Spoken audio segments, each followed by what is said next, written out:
Photo एक, नाम अलग है। This is about how an entire state has been stolen. Bihar election के जस्ट एक दिन पहले राहुल गांधी ने प्रेस कॉन्फ्रेंस के थ्रू एच फाइल मीडिया के थ्रू इस देश के सामने रखा। वोट चोरी को लेके फिर से नए खुलासे किए। राहुल गांधी ने इस प्रेस कॉन्फ्रेंस में प्रेजेंटेशन के तहत ये दिखाया कि 2024 में हरियाणा असेंबली इलेक्शन में वोट चोरी हुई। राहुल गांधी ने एक बार फिर से वोट चोरी के मुद्दे को उठाया। जैसे कि हम सबको पता है कि इसके पहले भी राहुल गांधी ने 2 और प्रेस कॉन्फ्रेंस किए थे। पहली प्रेस कॉन्फ्रेंस में उन्होंने ये दिखाया था कि कैसे कर्नाटका के महादेवपुरा में वोट चोरी हुई है। दूसरा प्रेस कॉन्फ्रेंस महाराष्ट्र में आनंदपुर को लेके था। उसी को कंटिन्यू करते हुए उसने तीसरा प्रेस कॉन्फ्रेंस किया और उसमें प्रेजेंटेशन के माध्यम से ये दिखाया कि हरियाणा असेंबली इलेक्शन में भी वोट चोरी हुई है। Haryana assembly election Lok Sabha election के 3-4 महीने बाद ही हुए। राहुल गांधी ने अपने प्रेजेंटेशन के माध्यम से ये दिखाया हरियाणा असेंबली इलेक्शन में 25 लाख फर्जी वोटर ऐड किए गए। और राहुल गांधी ने तो यहाँ तक ये दावा किया है हरियाणा में हर 8 वोटर्स में 1 वोटर फर्जी है। 8 में से 1 वोटर चोरी का। ब्राज़ील की एक महिला की फोटो हरियाणा की वोटर लिस्ट में 22 बार दिखी और वो 22 बार अलग अलग नामों से, कभी सीमा, कभी पिंकी, 22 जगह सेम महिला अपीयर हुई है वोटर लिस्ट में।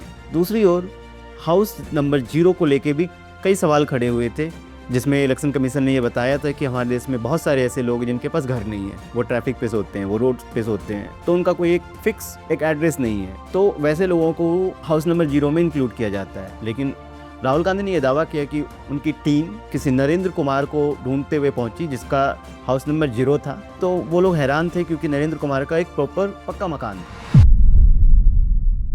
बिहार में सेकंड फेज और अंतिम फेज की वोटिंग होनी है। पहली फेज में ये देखा गया कि बिहार में इस बार बम्पर वोटिंग हुई है। आज़ादी के बाद से अब तक का सबसे ज़्यादा वोटिंग परसेंटेज इस बार बिहार के असेंबली इलेक्शन में रहा है। ये भी दावा किया जा रहा है नीतीश कुमार जो महिलाओं को 10-10 हज़ार दिया, उसका भी एक ये असर हो सकता है कि महिलाएं एकजुट होकर भारी तादाद में घरों से बाहर निकलकर वोट डाल रही है। हालांकि इलेक्शन कमीशन ने अभी तक पुरुषों और महिलाओं की वोटिंग परसेंटेज को लेकर कोई आंकड़ा जारी नहीं किया है। इसको लेकर विपक्ष सवाल भी खड़े कर रहे हैं कि आखिर अभी तक इतना डिले क्यों हुआ। जब पुराने ज़माने में जब मैनुअली ये सारा काम किया जाता था तो भी 2 से 3 दिन में ये डिक्लेयर कर दिया जाता था कि कितने परसेंटेज महिला ने वोट किया, कितने परसेंटेज पुरुष ने वोट किए हैं। एलजेपीआर की एक सांसद सामवी चौधरी जब वोट डालने के बाद बाहर निकली तो ये देखा गया कि उसके दोनों हाथ पर इंक लगा हुआ था। बीजेपी के राज्यसभा के सांसद रहे राकेश सिन्हा बिहार में वोट डालते दिखे, जिसको लेकर सवाल खड़े हो गए। आम आदमी पार्टी के एक नेता सौरभ भारद्वाज ने फोटो पोस्ट किया जिसमें राकेश सिन्हा